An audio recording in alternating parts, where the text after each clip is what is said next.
কতদিন আগে দেশ ছেড়েছিলেন? আমি গিয়েছিলাম 1980, 45 years ago. তো দেশ ছাড়ার সময়টা সম্পর্কে একটু বলেন যে মানে ওই সময়ে হঠাৎ করে দেশে ছেড়ে আরেকটা দেশে যাওয়ার কারণটা কি ছিল?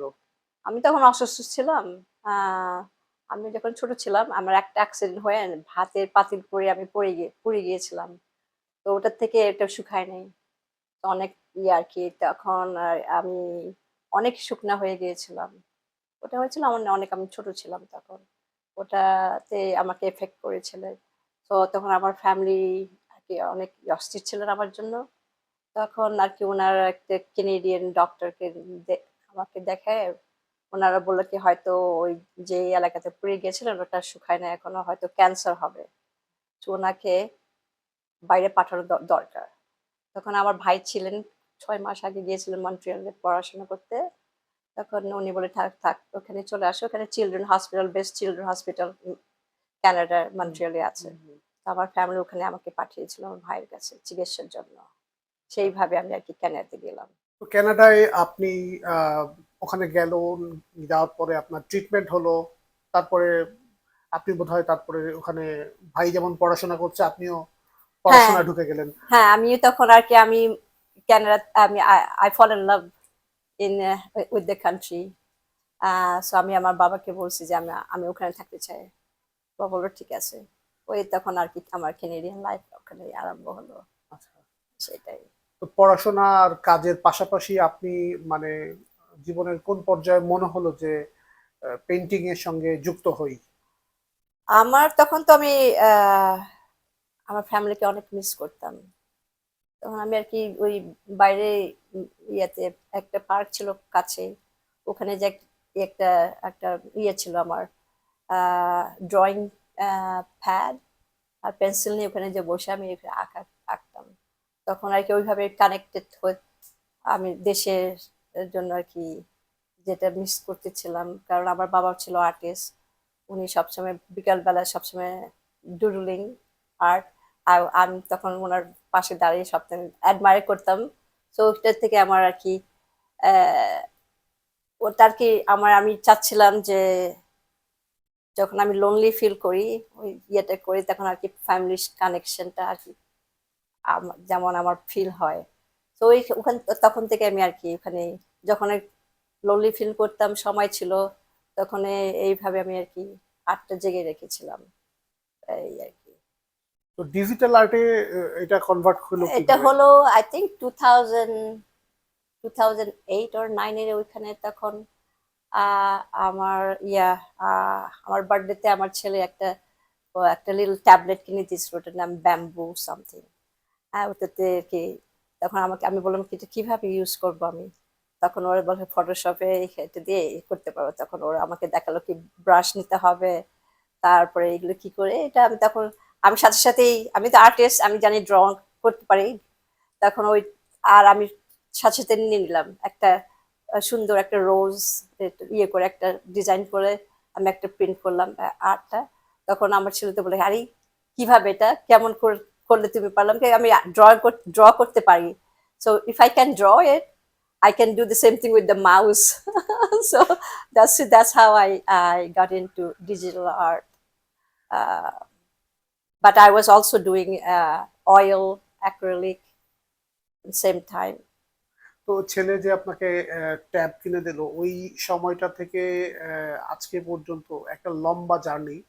এর মধ্যে আপনি অনেক গ্রেট পেইন্টিং তৈরি করেছেন। সেগুলো প্রচুর মানুষের ঘরে, ঘরে পৌঁছে গেছে। অনেকে সেগুলো সংগ্রহ করেছে। তো এই যে যারা আপনার আর্টওয়ার্ক সংগ্রহ করেছে, তাদের সঙ্গে আপনার অনেক সময় অনেক কথা হয়েছে। তারা আপনার আর্ট সম্পর্কে অনেক অ্যাডমায়ার করেছে। তাদের ২-১ টা কথা কি একটু বলবেন?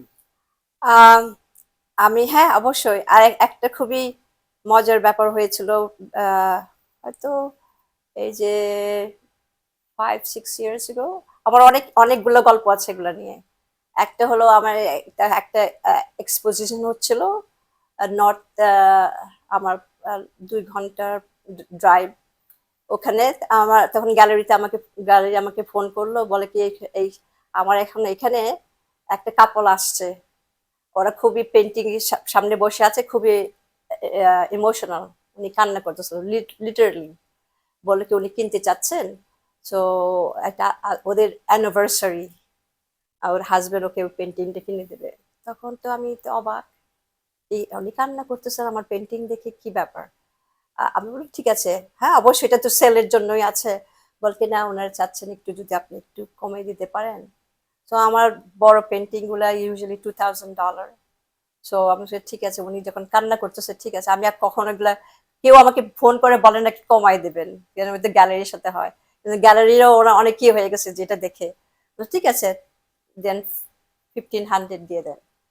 যাই হোক, ভাবছে তারপরে বললো কি থাক ঠিক আছে, ওরা তো সাথে সাথে নিয়ে দিতে চাচ্ছে। আমি তখন ওরা বললো কি এটা তো পলিসি না, তাহলে আপনাকে আরেকটা পেন্টিং নিয়ে আসতে হবে, নিয়ে আসে ওখানে ওই জায়গাতে লাগাতে হবে। আমি বললাম কি এখন তো আমার কালেকশন কিছু নাই, আমি সব ওখানে আছে। তারপরে তখন আমি ফোন করলাম আমার একটা একটা কনকর্ডিয়া ইউনিভার্সিটি প্রফেসর, ও আবার আমার ওয়ান অফ দ্য কালেক্টর। তো ওনার কাছে আমার অনেকগুলা পেন্টিং আছে, oil painting, digital art painting আছে। ওনাকে ফোন করলাম, উনি বলল অসুবিধা নেই, তাহলে আমি কালকে আমি নিয়ে আসবো একটা পেন্টিং, আমি ওখানেই যাই দিয়ে আসবো। ঠিক আছে, তাহলে আমি গ্যালারিকে ফোন করলাম, ঠিক আছে এখন দেওয়ার দরকার নাই, কালকে আমরা আসতেছি পেন্টিং নিয়ে। তো তারপর গেলাম, ওখানে যেয়ে দেখি পেন্টিং নাই, এমটি ওয়াল। তো ওরা বলে কি না, ওরা যাবে না, না ছাড়া যাবে না। এইটাই একটু দেখে আমার তো মন অনেক ইয়ে হয়ে গেলাম, তাহলে এখন থেকে আরো ভালো করে কাজ করতে হবে। এইটা একটা, I mean, rewarding to know that একজন স্ট্রেঞ্জার, ওরা যাচ্ছিল, গেল গ্যালারিতে, আসলো, fall in love with the artwork. It's like মনে হলো যে এরকম আমার এক part of me will be with somebody, will nurture it and love it. So it's like the feelings I cannot really explain how it is. Like I'm talking about it now, I got a goosebump. So those are the rewarding moments that I live for. So I have a many story like that. আপনার এই পর্যন্ত আহ, কতগুলো exhibition করেছেন, একক exhibition? Oh, অনেক। আমরা একটু সময় নিয়ে চিন্তা করে ইয়ে করতে হবে। অ্যাপ্রক্স? ও, I think maybe 15, 20, এই ধরনের হতে সব পারে। কি কানাডাতেই? আমি তো অস্ট্রেলিয়া করেছিলাম, লস অ্যাঞ্জেলেস, নিউ ইয়র্ক, আম, কানাডাতে অবশ্যই। বাংলাদেশে এর আগে দুবার আসছিলাম। এটা নিয়ে এইবার এখন থার্ডটা হবে সোলো বাংলাদেশে। হ্যাঁ, তাছাড়া তো আমার বাসায় হয়েছে অনেকবার, আমার এলাকাতে অনেক, অনেকগুলো হয়েছে। এলাকাতে বলতে কি কানাডাই? কানাডাতে, হ্যাঁ। আচ্ছা, বলছিলেন যে এবার যেহেতু বাংলাদেশে এসেছেন বিয়েটা করেই ফেলবেন, তো বিয়ের অ্যারেঞ্জমেন্ট সম্পর্কে একটু বলেন। ওটা একটা কিন্তু খুবই ফানি, কারণ আমি তো অনেক আগে ছোটবেলায় চলে গেছে, আর ওখানে আমি সবই একা করেছি, কেউ নাই। তো এখানে তো সবাই আছে, সবাই এত আদর করে, ইয়ে করে, ওগুলো নিয়ে কথা বলতে বলতে একদিন আর কি আমি ফাইনালি আমার আমার হাজবেন্ড আর বাচ্চাদেরকে নিয়ে আসতেছি প্রথমবার। এবার ওরা কখনো মার দেশ দেখে নাই।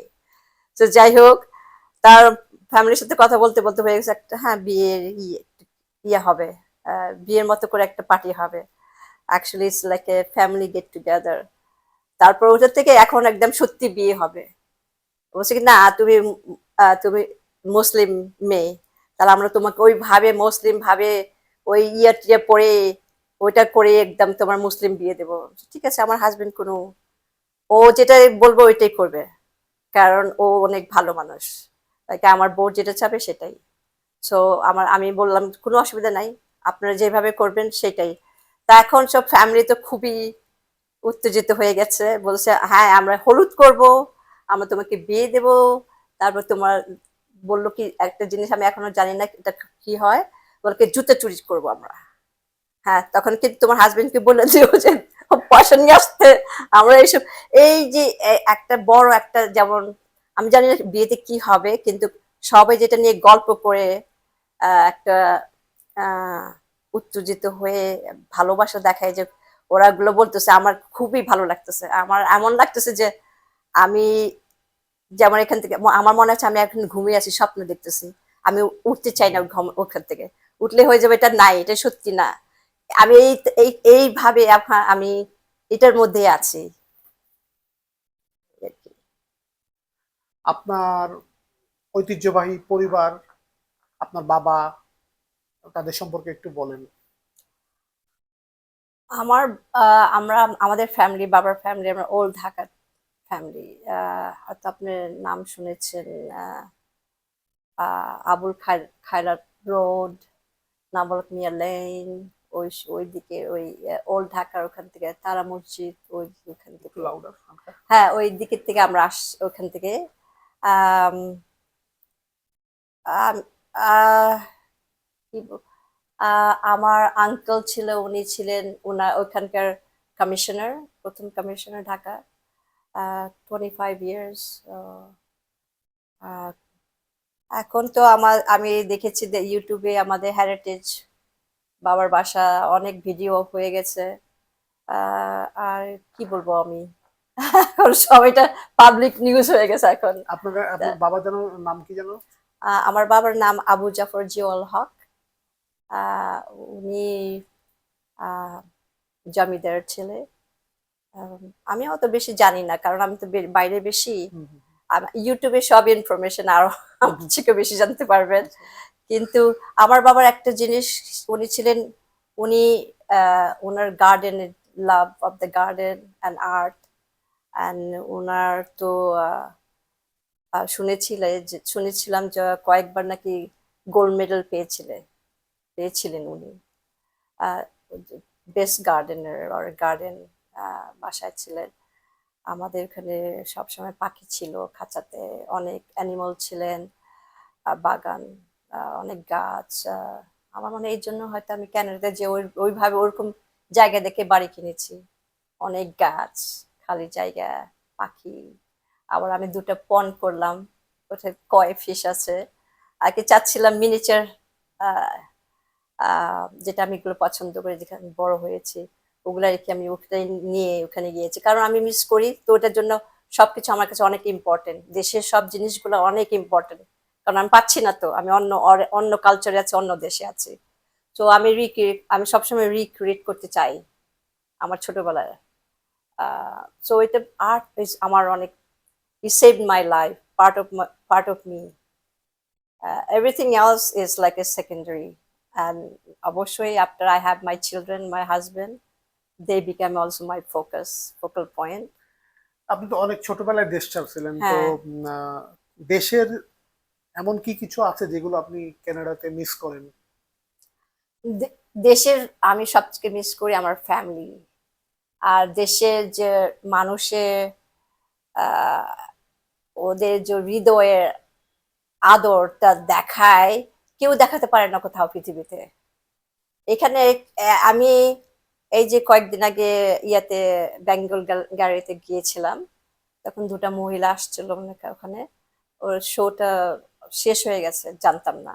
যাই হোক, ওনারও আসছিল, আমার কথা বলতে বলতে উপরে গেলাম, তারপরে একটু পরিচয় হলো, আমাকে, আমার সাথে ছবি তুললো। তারপর আমি যখন আমি ফিরে আসতেছিলাম, তখন আমাকে বলে I love you.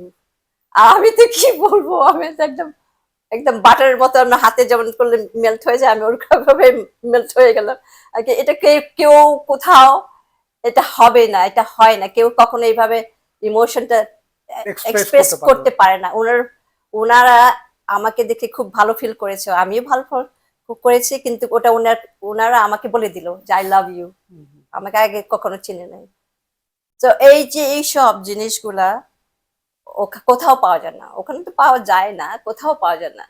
Ah so আমি ওগুলাই মিস করি। আমি জিওগ্রাফিক্যালি কিছু মিস করি না, দেশ আর ওখানে ওটা ওটা না, ওই মানুষের আদর, মানুষের ভালোবাসা, এটা আমাকে টানে অনেক। সেই জন্য আমি চলে আসি এখানে। আর এসে যেটা পাই, এটা তো আসতে অনেক কষ্ট হয় এত দূর থেকে, আর আমার তো ফ্যামিলি ব্যস্ত, আর কেউ আমার সাথে আসতে পারে না। তো আমি সবসময় একাই আসি। কিন্তু যখন আসি, এখানে আসার পরে সবার হাসি মুখ দেখে, আমাকে এত আদর, আমাকে বাইরে নিয়ে যায়, একটা পানির বোতলও আমাকে নিয়ে আমাকে হাতে নিতে দেয় না।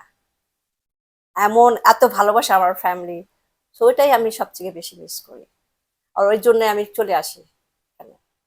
আচ্ছা, এই আপনার বাংলাদেশের তৃতীয় এক্সিবিশনে আপনার যে ছবিগুলো দেখানো হচ্ছে, এই ছবিগুলোর কি কোনো থিম আছে যে এই আহ, এই ছবিগুলো এখানে দেখানো হবে?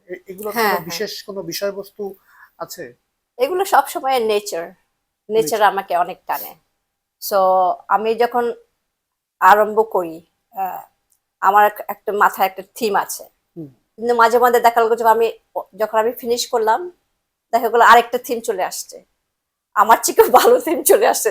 তখন আমি আর কি বলি, ঠিক আছে, আমাকে যেখানে নিয়ে যাবে আমি যেখানে যাচ্ছি, কিন্তু সব সময় নেচার, নেচার সব, নেচার। আমি আমার আর্টে আপনি দেখলে বুঝতে পারবেন, ফ্রোজেন আইস, তারপরে ছোটবেলায় আমি দেখতাম ওই যে পাডল পানিতে, ওই তখন ওই যে মশার ইয়ে দিতে ওরা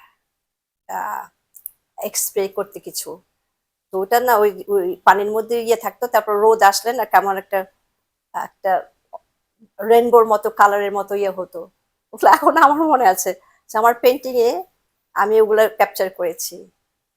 আম, আমি ফ্লোরিডাতে, ওখানে উইন্টারে আমি ওখানে যাই, উইন্টার কাটানোর সময় একদিন গেলাম ওখানে বিচে, যে দেখি একদম রেড অ্যালজি ভরে গেছে পলিউশনের জন্য। তো ওইটা আমি একটা পেন্টিং করেছি ওর উপরে। আম, তা আগে তো এই যে এইসব আমি আর কি যেখানে যে একটু যে আহ, কোথাও গেলে কোনোটা কিছু একটা স্মল জিনিসটা আমার চোখে পড়ে, ওটা আমি ক্যারি করি আমার সাথে, ওই তখন পেন্টিং এর ইয়া আমার ওই ওই ইয়ার থিমটা আর কি নিয়ে আমি করি। ও সবসময় এক্স্যাক্টলি থিমটা আসে না, কিন্তু কারো ভালো জিনিস ওটার থেকে ভালো জিনিস বড় হয়ে যায়, এই আর কি। আবার সবচেয়ে বড় কথা হলো যে এই দেশের মানুষ আমাকে যত ভালোবাসে, যত আমাকে দেয়, আমি শুধু এটাই বলতে চাচ্ছি যে আমি অনেক কৃতজ্ঞ, অ্যান্ড আমি সবাইকে ওইভাবে ভালোবাসি।